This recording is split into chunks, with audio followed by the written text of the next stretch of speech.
Okay, this question says, from the graph of the parabola, determine the zeros and the equation of the axis of symmetry. So, roughly looking at this, it's blurry, but the 1, 0 is right here, and the 1, 0 is right here. These red dots I made. So, our two zeros actually would become -7, that's 1, and 2. By looking at that graph, these are the zeros. So we're done A. So A was determine the zeros, we got the zeros.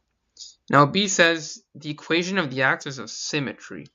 Now we need to know that the axis of symmetry is always half from the vertex.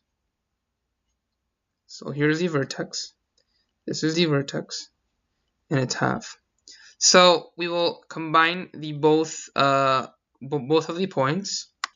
So we'll have x equals -7 plus 2 divided by 2. And why is it divided by 2? Because we are finding the equation of the axis of symmetry, which is half, and both of these points are opposite sides. So we need to find the half of it because we are dividing it into half.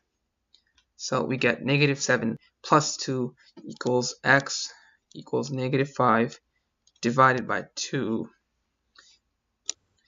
And we get x equals -2.5. And that is the equation, but we will write it as only -2.5 equation of the axis of symmetry.